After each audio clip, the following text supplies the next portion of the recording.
جی جی جی، بہت اہم بات کی ہے بھائی نے. یہ آغا سے مسلمان ہوئے، یہ کہہ رہے ہیں کہ ہم جب غیر مسلم مسلمان ہوتے ہیں تو اسلام میں جتنے فرقے ہیں سارے ہمیں اپنی طرف کھینچتے ہیں. اور یہ ان کی شکایت نہیں، یہ بہت سے لوگوں غیر مسلم پہلے بھی شکایت کر چکے ہیں. ایک غیر مسلم نے تو مجھے بتایا کہ ہمارے خاندان کے بہت سے لوگ مسلمان ہو گئے، تبلیغ میں وقت لگایا، مختلف فرقے آ گئے. ایک نے کہا ہم بات کرتے ہیں قرآن و حدیث کی، دوسرے نے کہا ہم بات کرتے ہیں، تیسرے نے ہم. کہہ رہے ہیں ہم اتنے کنفیوز ہوئے کہ میں تو باقی رہ گیا، باقی سارے واپس کنورٹ ہو کے غیر مسلم بن گئے. سمجھتے ہو؟ تو اس لیے میں آپ سے گزارش کروں گا کہ آپ تبلیغ میں وقت لگائیں اور کسی فرقے کی سننے کی کوشش نہ کریں. تبلیغی جماعت فرقہ واریت سے پاک ہو کے خالص اسلام کو فوکس کر رہی ہے. ادھر ادھر آپ گئے نا قرآن و سنت کے نام پہ لوگ الو بنائیں گے اور اتنا کنفیوز، کیونکہ جو قرآن و سنت کی بات کر رہے ہیں نا ان کے بھی درجنوں فرقے ہیں. آپ کو لگے گا یہ ایک ہیں، لیکن جب آپ اس میں جاؤ گے پتہ چلے گا یہ ایک الگ جماعت ہے، یہ ایک الگ جماعت ہے، یہ ایک الگ جماعت ہے. اس کے اندر فرقیاں ہیں بہت ساری، فرقے در فرقے ہیں. تو دیکھو اسلام آج کا ہے یا پرانا ہے؟ پہلے سے آیا ہے نا. صدیوں سے جو اسلام جس کو ہم فالو کرتے آ رہے ہیں وہ صحیح ہے. آج جو پیدا ہو رہا ہے وہ کیا ہے؟ غلط ہے. تو صدیوں سے بر صغیر میں جو اسلام آیا ہے نا، فقہ حنفی کی شکل میں آیا ہے، کہیں فقہ شافی کی شکل میں آیا، اور یہ سب ایک دوسرے کو صحیح کہتے ہیں. یہ کبھی بھی ایسا نہیں ہوگا کہ شافی آپ کو اپنی طرف کھینچے یا حنفی آپ کو شافی سے ہٹائے، کیونکہ یہ کہتے ہیں کہ یہ سب چاروں کیا ہیں؟ یہ درست ہیں. ان چاروں کے علاوہ آپ کسی کے پاس جاؤ گے نا وہ کہے گا میں صحیح ہوں، باقی سارے کیا ہیں؟ غلط ہیں. تو اس لیے ان چار فقہ میں سے حنفی، مالکی، شافی، حنبلی جو صدیوں سے چلے آ رہے ہیں ان میں سے کسی ایک کو فالو کریں اور باقیوں کو بھی کیا سمجھیں؟ برحق سمجھیں. یہی آسان ہے. ان کے مفتی پوری دنیا میں مل جائیں گے آپ کو. باقی آپ جس کے پاس بھی جائیں گے وہ فرد ہوگا، مسلک نہیں ہوگا. وہ ون مین شو ہوگا جو اپنی طرف بلا رہا ہوگا، لیبل اس نے لگایا ہوگا میں فرقہ واریت کی نفی کر رہا ہوں. پہلے جتنے غیر مسلم مسلمان ہوئے وہ تو یہ کنفیوژن میں نہیں جاتے تھے. جہاں حنفیوں کی اکثریت تھی وہاں جو مسلمان ہوئے آٹومیٹکلی کیا بن گئے؟ حنفی. ملیشیا میں کوئی مسلمان ہوا تو خود بخود شافی بن گیا، اس پہ حنفیوں کو کوئی اعتراض نہیں ہوا. سعودیہ میں کوئی مسلمان ہوا تو حنبلی بن گیا، اس پہ بھی حنفیوں کو کوئی اعتراض نہیں، کیونکہ ہم چاروں اماموں کو برحق سمجھتے ہیں. ابو حنیفہ، مالک، شافی، احمد بن حنبل. ہم کہتے ہیں کوئی بات نہیں، شافی فقہ بھی ٹھیک ہے، حنفی بھی ٹھیک ہے، مالکی بھی ٹھیک ہے اور حنبلی بھی. اہل سنت والجماعت کے مکاتب فکر ہیں. ان کے علاوہ آپ کسی کے پاس بھی جائیں گے نا ایسی نفرتیں پھیلائیں گے نا، وہ ایسی نفرتیں سب علماء کے خلاف کہ آپ کو لگے گا یہ چار آدمی ٹھیک ہیں باقی سارے کیا ہیں؟ غلط ہیں. تو صدیوں سے جو فقہ کو اسلامی حکومت خلافت عثمانیہ چلی، فقہ حنفی تھا اس میں. آج سعودی عرب میں آفیشلی فقہ حنبلی ہے. تو لا جو محفوظ ہے نا اسلام، وہ انہی چاروں فقہ کے پاس ہے، اس کے علاوہ کسی کے پاس لا ہے ہی نہیں. تو جب ہے ہی نہیں تو فالو کیسے کرو گے؟ 4-6 چیزیں تو ملیں گی، رفع الیدین، ٹانگیں یا طلاق کا 2-4 مسئلے، اس کے علاوہ کخ بھی نہیں ہے. باقی سارا ہماری کتابوں سے ہی لیا جاتا ہے. تو اس میں آسانی ہے. میں آپ کو ڈاکٹر ذاکر نائک کی تحقیق بتاتا ہوں کہ چاروں فقہ کو ماننے والے جو مسلمان ہیں نا 99% ہیں، اور 1% وہ ہیں جو چاروں میں سے کسی کو نہیں مانتے. اب آپ بتاؤ 1% ٹھیک ہے یا 99% ٹھیک ہے؟ اور ان 99 میں بڑے بڑے محدثین، فقہا، جنگی کمانڈر، محمود غزنوی، ٹیپو سلطان، سراج الدولہ، جتنے بڑے بڑے ہندوستان کی تاریخ میں گزرے ہیں. صلاح الدین ایوبی فقہ مالکیہ کو فالو کیا کرتا تھا. تو آپ کو جتنے کمانڈر ملیں گے سارے کسی نہ کسی فقہ. ابن حجر کو دیکھو، علامہ ابن حجر. آج کوئی اہل حدیث ہو، کوئی دیوبندی ہو، کوئی بریلوی ہو، کوئی بھی ہو، جب بھی وہ حدیث کو صحیح یا ضعیف کہے گا تو وہ ابن حجر کا محتاج ہوگا، جو 7ویں صدی ہجری کے عالم ہے. ابن حجر کو نکال دو گے نا آپ ڈکشنری سے، آپ حدیث میں گونگے بہرے بن جاؤ گے. علامہ ناصر البانی جو سلفی عالم تھے، ان کی 99% تحقیقات ابن حجر پر موقوف ہیں. اور علامہ ابن حجر کے بارے میں پوری دنیا مانتی ہے کہ شافعی تھے، وہ فقہ شافعی کو فالو کرتے تھے. اب اگر آپ کہو گے شافعی فقہ کو میں نہیں مانتا تو اس کا مطلب ابن حجر کیا ہو گئے؟ غلط. علامہ نووی رحمۃ اللہ علیہ جن کی ریاض الصالحین ہے، پوری دنیا میں پڑھائی جاتی ہے، یہ شرح المہذب جو فقہ شافعی کی سب سے طویل ترین کتاب ہے، اس کے مؤلف ہیں علامہ نووی. یہ بھی شافعی تھے. جتنے بڑے بڑے علامے آپ کو نظر آئیں گے وہ تو سارے یہی تھے. تو یہ سارے غلط. اور اب ایسا ہی ہو رہا ہے. تو اس لیے جو بھی غیر مسلم اسلام قبول کرتا ہے اسے چاہیے ان چاروں فقہ میں سے ایک کو فالو کرے اور دوسرے پر اعتراض نہ کرے. اب فالو کس کو کرے بھائی؟ جو جس ملک میں فقہ رائج ہے اس کو فالو کرے, اس میں آسانی ہے کیونکہ اس میں اس کے مفتیان کرام ملیں گے, مسائل آپ کو بتا دیں گے. اور ان فقہا میں جو اختلاف ہے وہ بھی اتنی شدید نوعیت کا نہیں ہے کہ آپ کنفیوز ہو جائیں, اتنی شدید نوعیت کا نہیں ہے. وہ بھی 2 رکعت فرض کے قائل ہیں, یہ بھی 2 رکعت فرض کے قائل ہیں فجر میں, وہ بھی ظہر کی 4 رکعت ہیں, ان کی بھی 4, وہ بھی 5 نمازیں, ان کی بھی 5, وہ بھی رمضان کے روزے, وہ بھی زکوٰۃ. تو بیسک چیزیں تو سب کی کامن ہیں, تھوڑے تھوڑے جا کے اختلاف آئیں گے, وہ تو صحابہ میں بھی تھے. سمجھتے ہیں؟ ہاں جی, بس توبہ کر لیں کافی ہے, ٹھیک ہے نا, توبہ کر لیں کافی ہے. ورنہ میں آپ کو بتاؤں, میں یہ بات جب آپ گھوم پھر کے مختلف فرقوں کو ٹیسٹ کرو گے نا تو نتیجے میں ادھر ہی آؤ گے جو میں آپ سے ابھی کہہ رہا ہوں. مجھے لوگ کہتے ہیں ابھی فقہ حنفی کی طرف لوگوں کو دعوت دے رہا ہے. اگر میں فقہ حنفی کی دعوت دے رہا ہوتا تو میں فقہ شافعی کو غلط قرار دے رہا ہوتا, میں فقہ حنبلی کو غلط قرار دے رہا ہوتا, میں فقہ مالکی کو غلط قرار دے. میں کہتا ہوں جو 99% امت جس کو فالو کر رہی ہے, اور اب 99 ہو گئے ورنہ پہلے تو 100% تھے, سوائے اللہ ماشاء اللہ کہیں کوئی ایک آدھ آدمی, تو پوری امت گمراہی پہ حدیث میں آتا ہے جمع نہیں ہو سکتی. لوگ ہمیں کہتے ہیں کہ اچھا اکثریت کو فالو کرو گے, اکثریت تو گمراہ ہوتی ہے. اہل اسلام کی اکثریت گمراہ نہیں ہو سکتی, خوب سمجھ لو, کیونکہ حدیث میں آتا ہے اتبعوا السواد الاعظم ما رآہ المؤمنون حسنا فہو عند اللہ حسن. اہل اسلام جس چیز کو اچھا سمجھتے ہیں اللہ کی نظر میں بھی وہ کیا ہے؟ اچھی. تو اتنی بڑی امت حرمین میں بھی, اور انڈونیشیا, ملیشیا, برما میں گیا ہوں, 100% لوگ حنفی ہیں برما میں, 100% لوگ, کیونکہ جب سے اسلام آیا فقہ حنفی کی شکل میں آیا. کیا یہ بعد میں تبلیغ کر کے لوگوں کو گن پوائنٹ پہ حنفی بنایا گیا ہے؟ بھائی وہ آیا ہی اسلام فقہ حنفی میں. بنگلہ دیش میں حنفی, پورے انڈیا میں حنفی, پاکستان میں حنفی, اور افغانستان میں اسلامی حکومتیں جب بھی آئی ہیں فقہ حنفی کی شکل میں آئی ہیں. ایران میں جو سنی ہیں زیادہ تر حنفی ہیں, آذربائیجان جو روس کی ریاست ہیں وہاں حنفی ہیں. پھر آپ جاؤ گے دوسرے نمبر پہ, 50% دنیا میں فقہ حنفی ہے. اہل سنت کی بات کر رہا ہوں, اہل سنت کے علاوہ کو تو ہم پھر گمراہ مانتے ہیں نا, وہ تو قرآن و سنت کو حجت ہی نہیں مانتے. میں ان کی بات کر رہا ہوں جو قرآن و سنت کو حجت مانتے ہیں, ان میں 50% لوگ حنفی ہیں جنہوں نے اسلام کی خدمت کی. پھر 30% لوگ شافعی ہیں. یہ میری تحقیق نہیں ہے, یہ ڈاکٹر ذاکر نائک کی تحقیق بتا رہا ہوں آپ کو, جن سے میں نے براہ راست سنا ہے. میری بھی یہی تحقیق ہے, لیکن میں اپنی تحقیق کے نام پہ پیش کروں گا تو لوگ کلپ بنائیں گے چورن بیچ رہا ہے, ٹھیک ہے نا, اس لیے میں ڈاکٹر ذاکر نائک کا نام لے رہا ہوں. 30% لوگ فقہ شافعی کو فالو کرتے ہیں, اور 17% لوگ فقہ مالکیہ کو فالو کرتے ہیں, 2% لوگ فقہ حنبلی کو. باقی تھوڑے سے لوگ رہ گئے, وہ کسی ایک فقہ کو فالو نہیں کر رہے, وہ ہر آدمی ایک اپنا فقہ ہے. اس سے مسئلہ پوچھو گے وہ کچھ اور بتائے گا. آپ دیکھو اکثر ٹی وی میں اہل حدیث کے 3-4 عالم اکٹھے نہیں آتے ہیں. وجہ اس کی ہے کہ ان سے اگر ڈیبیٹ کی جائے نا, ہر عالم کی اپنی رائے ہوگی اور وہ اس پہ قرآن و سنت کا لیبل لگا رہا ہوگا, اور وہ کہے گا یہی ہے قرآن و سنت. سمجھ رہے ہیں بات کو؟ آپ کسی حنفی عالم سے مسئلہ پوچھیں, پاکستان میں پوچھیں گے جواب سیم, آذربائیجان میں پوچھیں گے جواب, طلاق کا پوچھ لیں مثال کے طور پر, کوئی طلاق دے کے آپ نے مسئلہ پوچھا, 1 طلاق دی کسی نے یا 2 طلاقیں دی, آپ یہاں پوچھیں گے جواب سیم, انڈیا میں جا کے پوچھیں گے جواب سیم, آذربائیجان میں پوچھیں گے جواب سیم. شام میں عربوں میں بہت سارے فقہ حنفی ہیں, عراق میں حنفی بہت ہے, عرب میں بھی بہت حنفی ہیں. لوگ یہ سمجھتے ہیں یہ جو بیت اللہ کی چابیاں جن کے پاس ہے نا, بیت اللہ کی چابیاں جن کے بارے میں حدیث میں آتا ہے قیامت تک ان کے پاس چابی رہے گی, وہ بھی حنفی ہیں. تو میں فقہ حنفی کے فضائل نہیں سنا رہا, میں یہ کہہ رہا ہوں کہ جو لوگ حنفیوں کو گمراہ کہتے ہیں نا, اس کا مطلب وہ اسلام کی جڑیں کھوکھلی کر رہے ہیں. وہ پوری امتی کو, اتنی بڑی تعداد کو آپ گمراہ قرار دے رہے ہو, تو یہ کیسے غیر مسلم کیسے ہضم کرے گا؟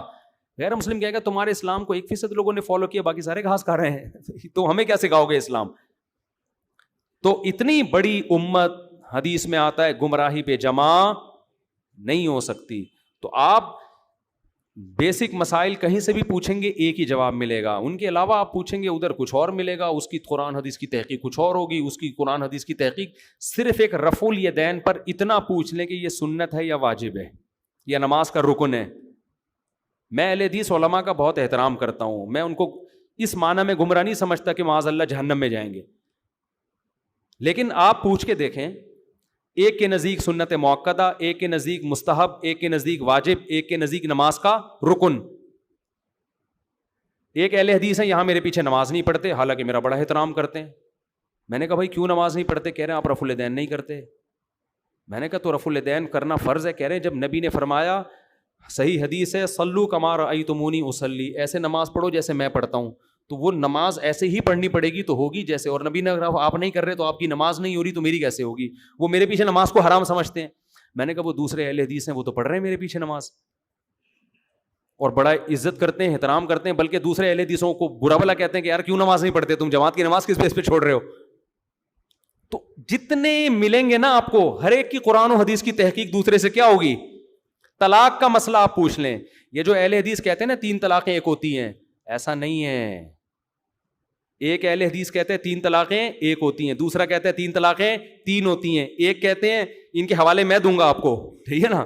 ایک اہل حدیث کہتے ہیں کہ اگر آپ نے زوجہ سے کو طلاق دی اور رجوع نہیں کیا اسی طہر میں, تو 3 دی ہوں یا 1 دی ہوں, ایک بھی نہیں ہوگی. صحیح ہے نا. دوسری طلاق, سوری یہ نہیں, آپ نے بیوی کو 1 طلاق دی طہر میں, اگر آپ نے اس سے رجوع نہیں کیا تو دوسری نہیں ہوگی. دوسری اگلے طہر میں بھی دو گے, اگلے مہینے بھی دو گے, وہ پھر بھی نہیں ہوگی. ایک کہتے ہیں حالت حیض میں دے دی تو ہو جائے گی, دوسرے کہتے ہیں حالت حیض میں دی تو نہیں ہوگی. لوگ کیا کر رہے ہوتے ہیں کہ جب 3 طلاقیں دیتے ہیں تو جاتے بھی اس اہل حدیث کے پاس ہیں جو 3 کو 1 قرار دے کر اس کی مرضی کا فتویٰ دے. میں ایسے اہل حدیث کا بتاؤں کہ وہ والا 3 کو 3 کہتا ہے, قرآن و حدیث کی روشنی میں اس کے پاس جانے کے لیے تیار نہیں ہوتے. تو اتنی رائے ہے نا کہ یہ آپ پاگل ہو جاؤ گے. صحیح ہے نا.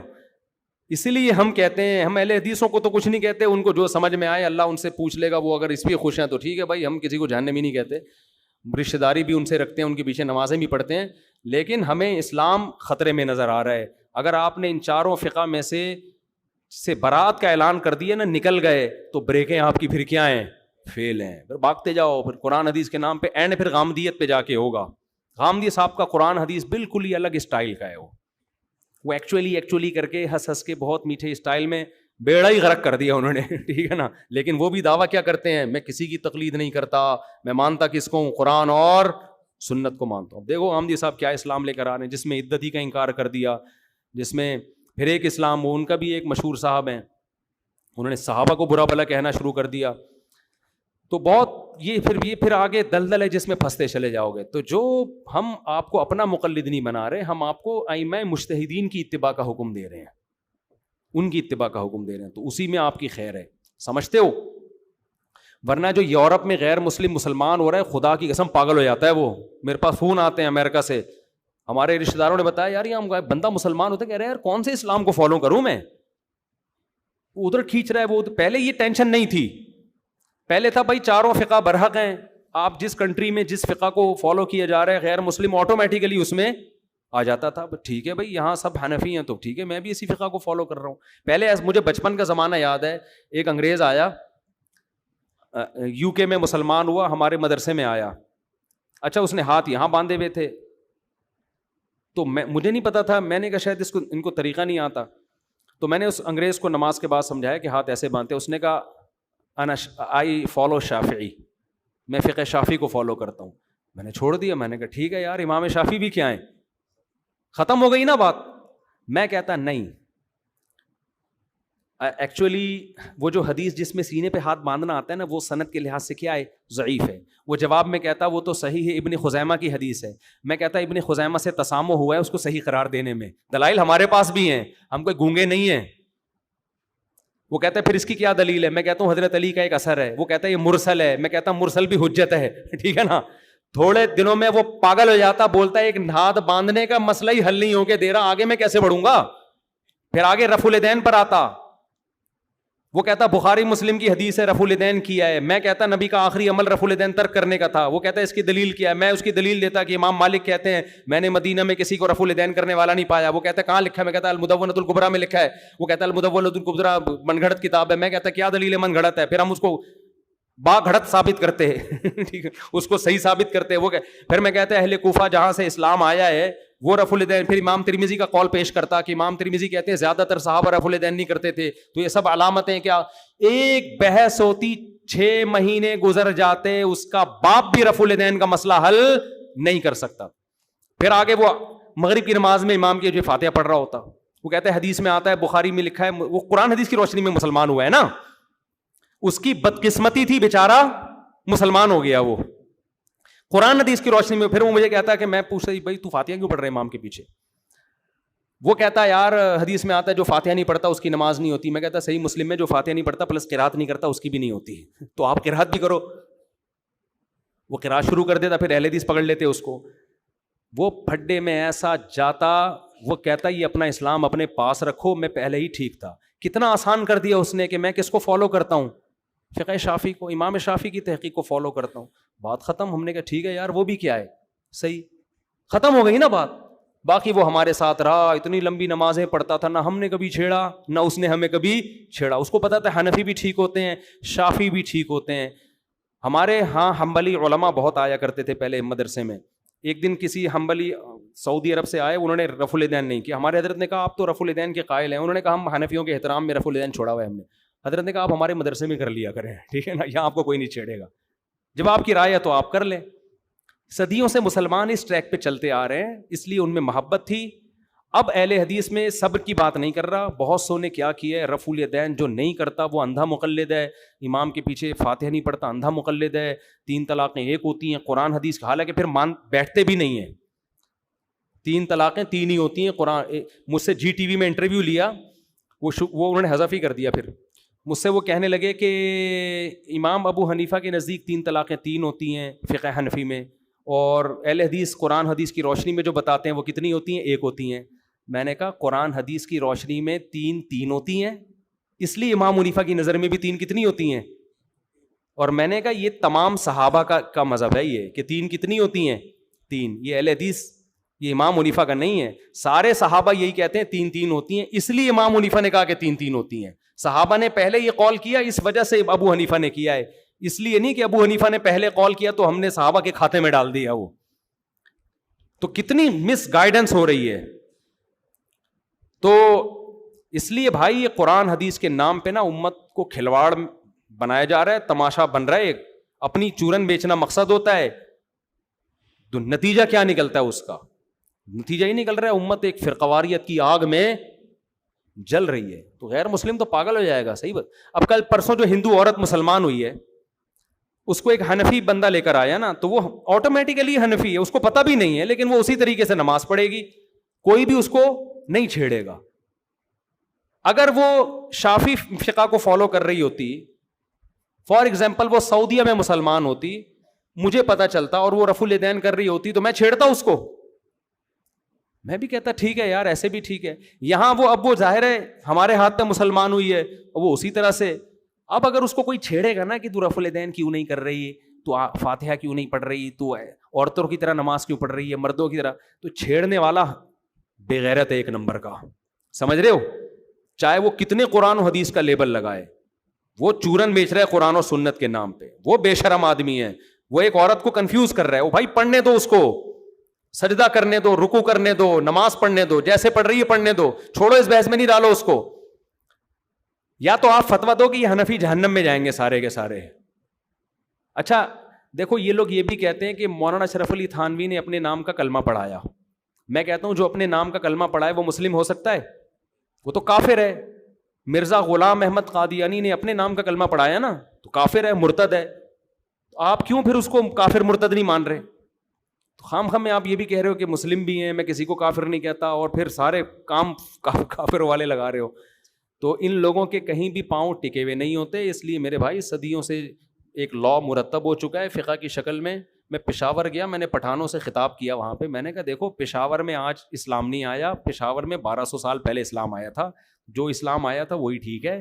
اب جو نئے فرقے آ رہے ہیں وہ اسلام وہ والا اسلام نہیں ہے جو آیا تھا, وہ والا اسلام نہیں.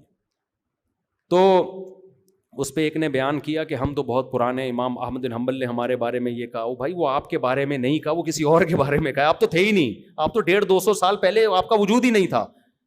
یہ ایسا ہی ہے جیسے جماعت المسلمین سے آپ جب پوچھتے ہیں نا کہ آپ تو 1975 میں وجود میں آئے ہو.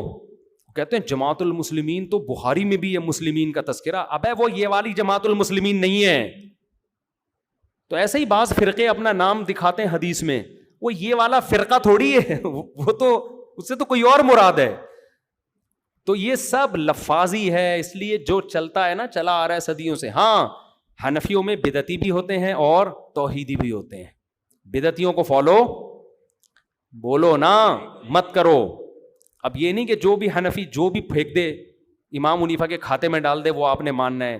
حنفیوں میں بڑے بڑے بدعتی ہیں, قبروں پہ مستنڈے بنے ہوئے بیٹھے ہوئے ہوں گے, اور پتہ نہیں کیا کیا ہے ناجزہ کے نام پہ, اور بہت کچھ ہو رہا ہے. ابھی میں بتاؤں گا وہ سمجھ جائیں گے ہمارے بارے میں بات ہو رہی ہے, ٹھیک ہے نا.